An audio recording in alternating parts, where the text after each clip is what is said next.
हाँ, नमस्कार दोस्तों।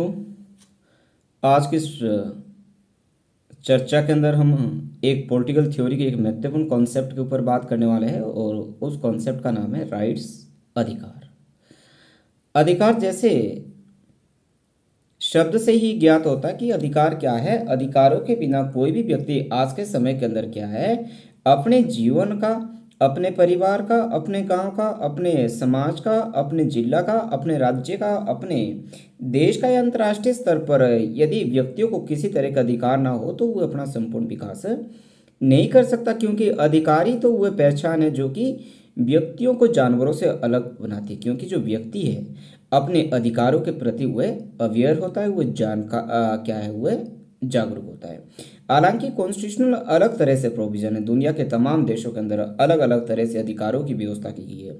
आज इस चर्चा के अंदर हम उन संवैधानिक अधिकारों की बात नहीं करेंगे, बल्कि एक राजनीतिक सिद्धांत की वजह से जो एक थ्योरी है अधिकारों के बारे में, उसके बारे में बात करने वाले। ठीक है, कि अधिकार है। अधिकार है क्या? अधिकार अपने आप में क्या है, जो राज्य के द्वारा लागू करवाया जाता है, और उसको क्या समाज के द्वारा क्या उसको मान्यता प्राप्त की जाती है। ठीक है, समाज उसको मान्यता देता है और शासन के द्वारा उसको लागू करवाने का काम किया जाता है। और वास्तव के अंदर जो अधिकार है वह आधुनिक युग की देन है। प्राचीन समय के अंदर या मध्यकाल के समय के अंदर अधिकार नाम की कोई चीज़ नहीं थी।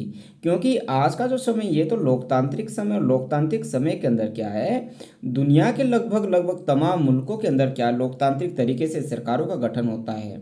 और एक निश्चित समय के बाद पीरियोडिकल इलेक्शन होते हैं, और पीरियोडिकल इलेक्शन के दौरान क्या है, जो सरकारों को इस बात का खास तौर से ध्यान रखना होता है कि उन्होंने एक निश्चित समय के बाद लोगों के बीच जाना होता है, और यदि वो लोगों की इच्छाओं के अनुरूप काम नहीं करे तो अगले पीरियोडिकल इलेक्शन के अंदर जो तय समय के अंदर होना है, उन इलेक्शन के अंदर लोग क्या है, यदि वो उनकी इच्छा के अनुसार काम नहीं करेंगे तो किसी दूसरे व्यक्तियों को सत्ता के अंदर या सरकार बनाने का मौका देंगे। इसलिए जो सरकार है लोकतांत्रिक है, दुनिया के अंदर लोगों के अनुरूप काम करने का क्या है, वह कोशिश करती है। परंतु जैसा हमने कहा कि ये आधुनिक युग की देन है, प्राचीन समय के अंदर और मध्यकाल के दौर के अंदर क्या अधिकार नाम की कोई चीज़ नहीं थी। क्योंकि उस समय जो अधिकार थे वो राजशाही को थे, एक वर्ग को थे, एलिट ग्रुप को थे।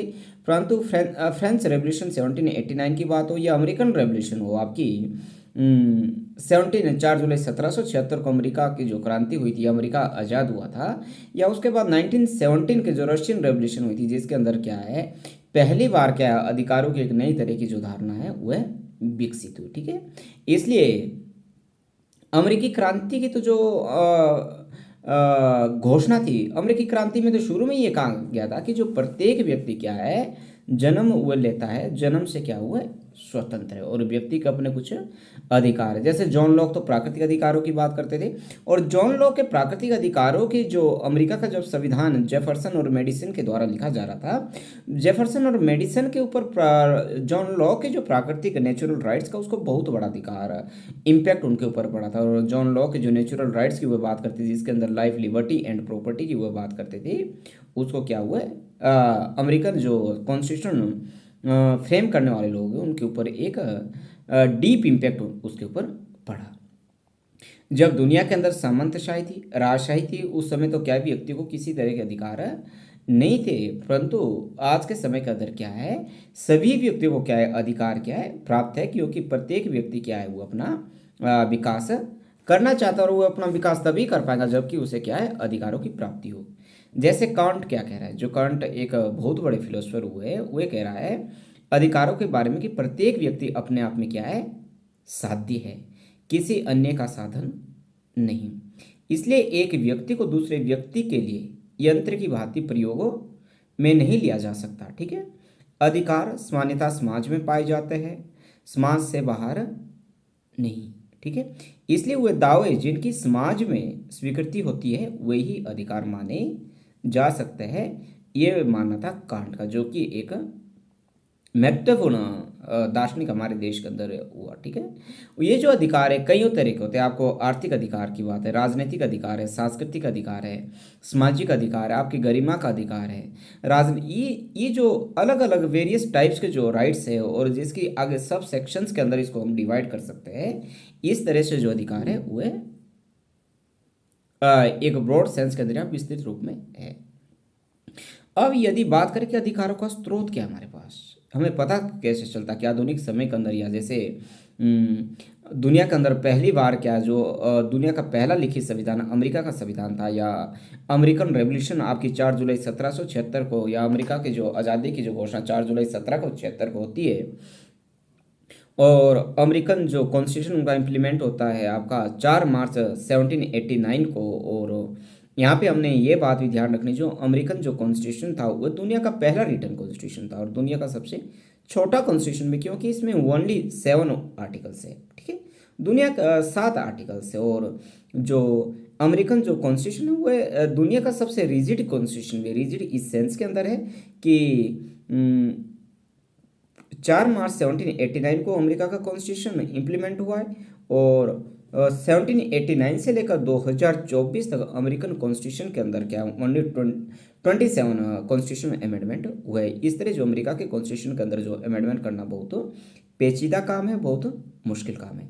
यहाँ इस बात को हमने ध्यान रखना कि अमेरिकन कॉन्स्टिट्यूशन जब 4 मार्च 1789 को इम्प्लीमेंट हुआ, तो उस समय अमेरिकन के जो कॉन्स्टिट्यूशन के अंदर क्या है, जो नागरिकों को क्या फंडामेंटल राइट्स नहीं दिए गए थे, परंतु अमेरिका ने अपने कॉन्स्टिट्यूशन के अंदर क्या है 10 कॉन्स्टिट्यूशनल अमेंडमेंट किए, 10 संवैधानिक संशोधन किए 1991 के अंदर। और 10 संवैधानिक संशोधन के तहत जो अमेरिका ने क्या है वेरियस टाइप्स के जो फंडामेंटल राइट्स है वो अपने नागरिकों को दिए, और वेरियस फंडामेंटल राइट्स है उसका प्रोटेक्शन हो, इसकी कानूनी गारंटी क्या है वहाँ का जो माननीय सर्वोच्च न्यायालय के द्वारा दी जाती है।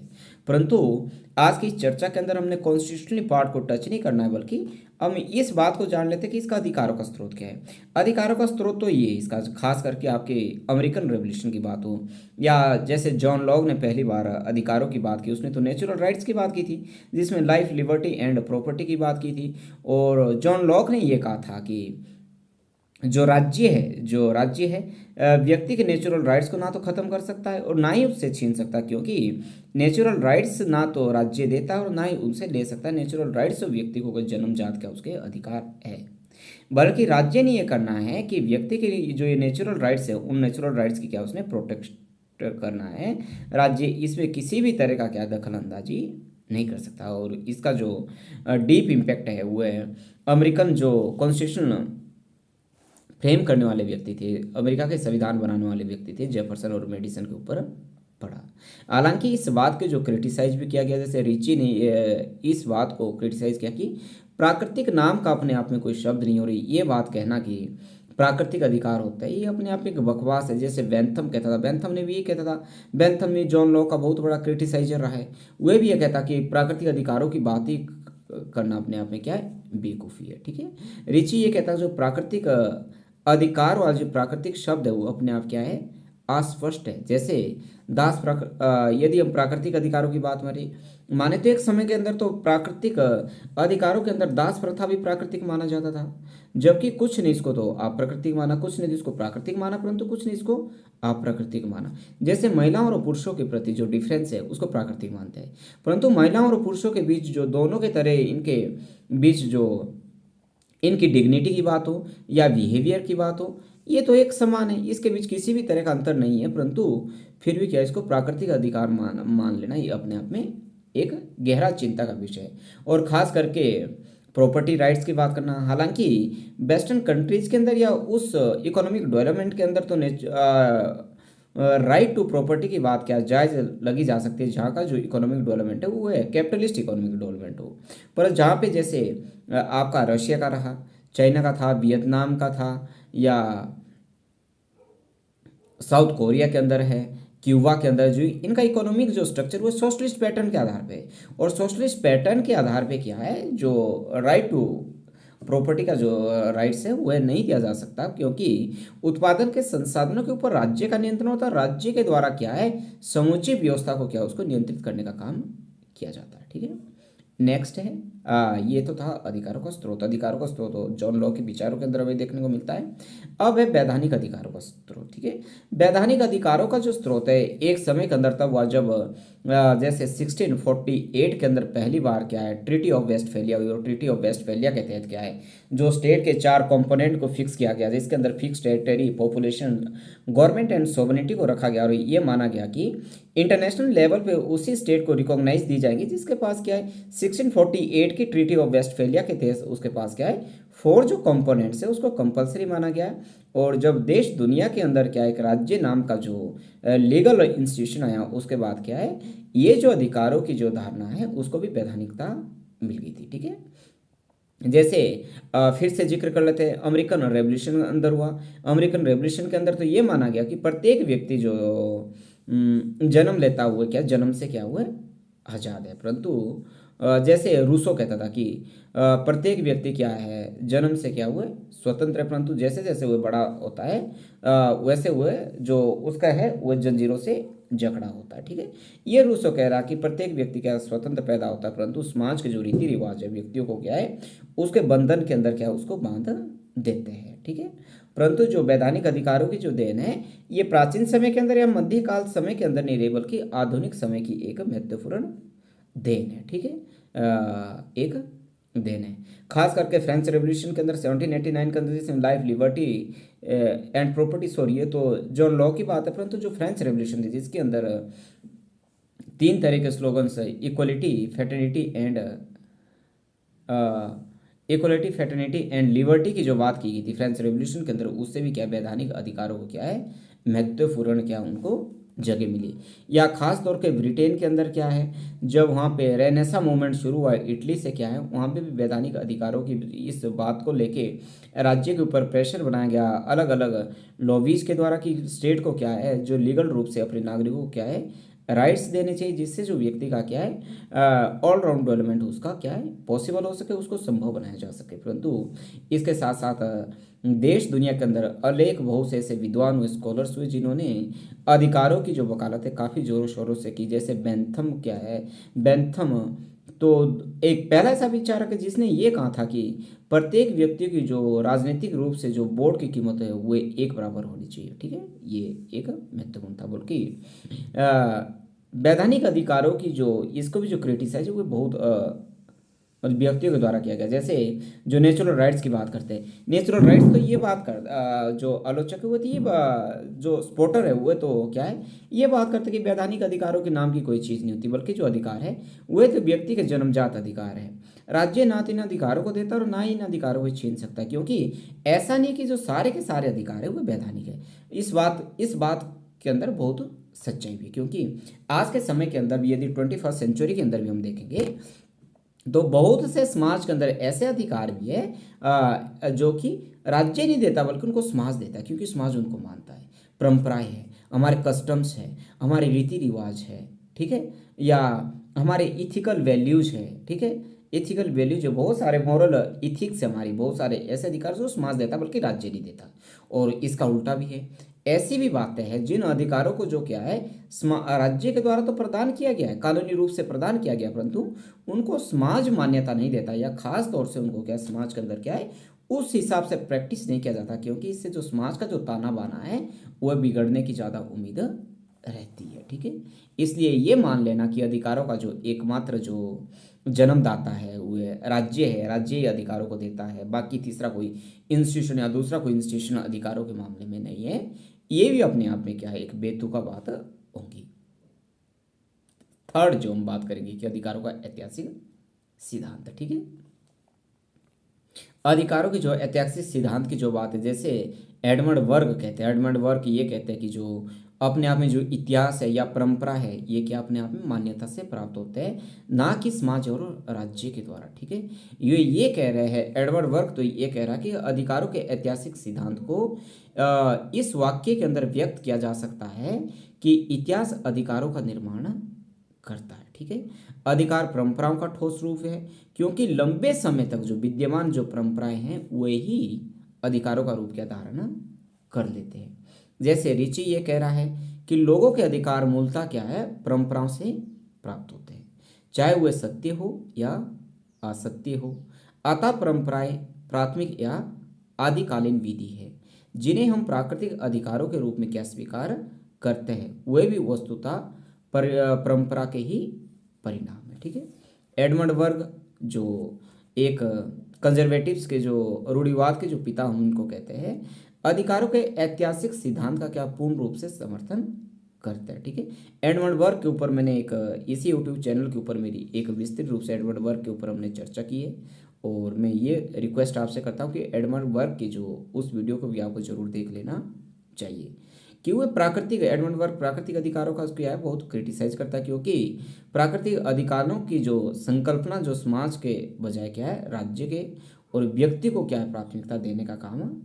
परंतु जो एडमंड बर्ग ने इस बात को महत्व के अंदर प्रतिपादित किया कि जो राज्य है ना तो एक सभ्य संस्था है और एक ना ही कृत्रिम संस्था है, जिसका जो निर्माण है इच्छा के अनुसार किया जा सके, जब इसकी मर्जी के उसको क्या है भंग किया जा सके। एडमंड बर्ग ने तो जो ग्लोरियस रेवोल्यूशन हुई, जो इंग्लैंड के अंदर जो गौरवमयी क्रांति हुई, उसकी तो वह प्रशंसा करता है, उसकी प्रशंसा करता है, और ये बोलता कि जो ये इस क्रांति को परंपराओं पर आधारित क्रांति वह मानता है, जबकि फ्रेंच रेवोल्यूशन को क्या हुआ है बुरी मानता है, क्योंकि फ्रेंच रेवोल्यूशन के अंदर क्या है टोटल रेवोल्यूशन की बात की गई थी, या पूरी तरह से चेंज की बात की गई थी। परंतु इस बात की भी जो ऐतिहासिक आधार की क्रिटिसाइज तो हुआ ही हुआ है। इस बात को क्रिटिसाइज इस आधार पे किया जा सकता है कि अधिकार परंपराओं से प्राप्त होते हैं, ये अपने आप में अतिशयोक्तिपूर्ण है, ये अपने आप में मजाक सा लगता है। आज के समय के अंदर कौन इस बात को स्वीकार करेगा। जैसे हॉकिंग ने कहा, क्या क्या दास प्रथा सही थी, कि एक समय के अंदर जो प्राकृतिक ऐतिहासिक रूप से तो दास प्रथा भी थी, क्या हम दास प्रथा को जायज मान लें। हॉकिंग ने ये कहा। मतलब इस अधिकारों की क्या एक समय के अंदर जैसे भारत के अंदर छुआछूत अभी भी है, क्या हम उस प्रथा को सही मान लें। महिलाओं को क्या एक समय के अंदर सती प्रथा था, क्या वह प्रथा उसको ऐतिहासिक प्रथा हम मान लें तो क्या वो सही थी, क्या हम उसको जस्टिफाई करेंगे। ऐसा नहीं है, इसकी भी क्रिटिसाइज हुआ है। ठीक है। यदि हम अब नेक्स्ट चरण के अंदर जो अधिकारों की बात के अंदर कर लेते कि सामाजिक उपयोगिता का सिद्धांत। ठीक है। जैसे आपके बेंथम हुआ, बेंथम बोलते हैं greatest happiness of the greatest number, राज्यों को क्या है अधिकतम व्यक्तियों का अधिक से अधिक क्या सुख करना चाहिए, परंतु ये बात इस बात के अंदर क्या है अधिकतम व्यक्तियों का कल्याण सुरक्षित है। परंतु जैसे महात्मा गांधी का कोटेशन यहाँ पे करे कि महात्मा गांधी सर्वोदय की बात करते थे। सर्वोदय का मतलब कि सभी का उत्थान, समाज का जिस भी तरह का जो व्यक्ति हो उसका उत्थान होना चाहिए। ठीक है।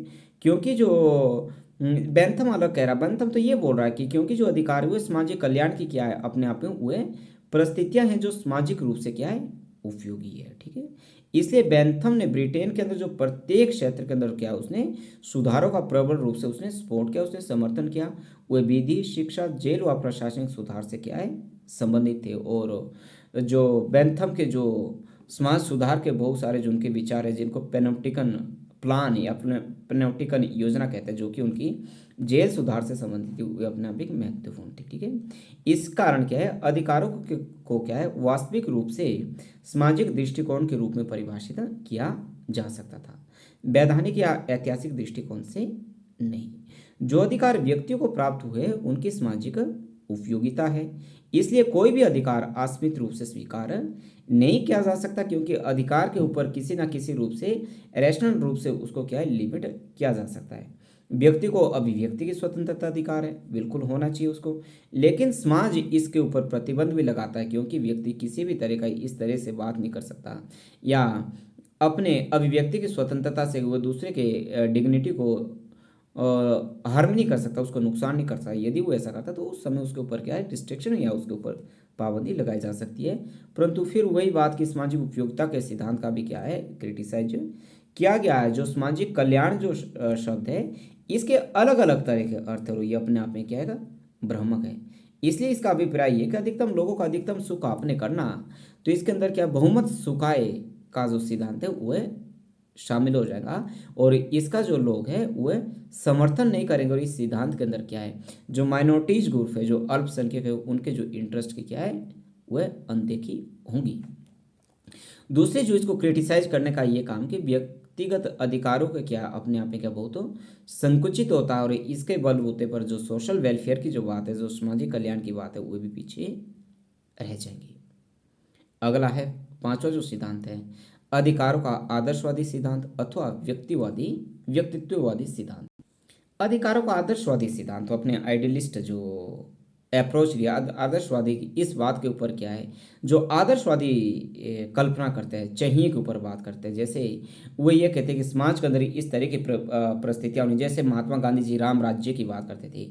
एक ऐसा राम राज्य होगा जिसके अंदर राज्य ही नहीं होगा, बल्कि राज्य का कार्य वो व्यक्तियों के द्वारा किया जाएगा। एक तो पहली बात यह कि जब व्यक्ति इतना इथिकल रूप से वो रिच हो जाएगा, मतलब वैल्यूज रूप से इतना अधिक वो रिच हो जाएगा, तो समाज के अंदर जब कोई क्राइम होगा ही नहीं, तो व्यक्ति को क्या है, राज्य की जरूरत नहीं पड़ेगी। राज्य का क्या मतलब है, राज्य क्या है, अपने आप में फोर्स का एक लीगल एक इंस्टीट्यूशन है। और राज्य का जो मुख्य काम होता है, अपने राज्य के अंदर लॉ एंड ऑर्डर को मेंटेन करना। यदि एक्सटर्नल रूप से कोई जो अदर कंट्रीज है, एनीबॉडी जो कंट्रीज है उसके ऊपर अटैक करती है, तो उन अटैक से क्या अपनी बाउंड्रीज को सिक्योर करना और अपने सिटीजन्स को प्रोटेक्ट करना क्या एक राज्य का मुख्य दायित्व रहता है। परंतु महात्मा गांधी जी ये बोलते थे कि जब राम राज्य होगा तब तो कोई स्थिति नहीं होगी, कोई क्राइम नहीं होगा। जब क्राइम नहीं होगा तो राज्य की भी कोई ज़रूरत नहीं होगी। परंतु यहाँ भी जो TH ग्रीन का हम जिक्र कर लेते हैं आदर्शवादी सिद्धांतों के अंदर, क्योंकि TH ग्रीन है पॉजिटिव लिबर्टी से बहुत बड़े वह सपोर्टर रहे, वह समर्थक रहे, और इस बात की वकालत करते हैं कि जो राज्य का जो अधिकारों की वह बात करता है या लिबर्टी की वह बात करते हैं, वो पॉजिटिव लिबर्टी की बात करता है। और राज्य को इस बात के लिए ये करता है कि जो राज्य के अंदर क्या है, कि जो राज्य का जो मुख्य रूप से काम है कि राज्य के द्वारा क्या है, वे परिस्थितियाँ अथवा परिस्थितियाँ राज्य अथवा समाज के द्वारा क्या प्रदान की जानी चाहिए, जिससे कि व्यक्ति को क्या नैतिक बनाने के अंदर क्या वो बहुत बल मिले या व्यक्ति का प्रयास किया जा सके। जो TH ग्रीन के अनुसार जो अधिकार हुआ क्या होता है, अधिकारों के बारे में वो कहता है कि अधिकार व्यक्ति की मांग अथवा दावा है, जिसे समाज के द्वारा स्वीकृति प्राप्त होती है और राज्य के द्वारा उसको सुरक्षित किया जा सकता है, उन अधिकारों का क्या प्रोटेक्ट किया जाता है। आदर्शवादी सिद्धांतों के अंदर जो अधिकार है वो जीवन की क्या एक बाहरी परिस्थितियां है, जो व्यक्ति के आंतरिक विकास के लिए क्या है बहुत महत्वपूर्ण है। और इस अधिकार का जो अभिप्राय है कि प्रत्येक व्यक्ति का क्या अपना एक कर्तव्य है। जैसे प्लेटो के राज्य के अंदर भी क्या है, उसका आइडियल स्टेट है जिसके अंदर क्या उसने प्रत्येक व्यक्ति क्या है अपने तय किए कामों के अनुसार क्या जब काम वो करेगा, दूसरों के कामों के अंदर इंटरफेयर किए बिना, हस्तक्षेप किए बिना, वो क्या प्लेटो का भी आदर्श राज्य रहा था। ठीक है, वो अपनी क्षमताओं का क्या पूर्ण विकास करे।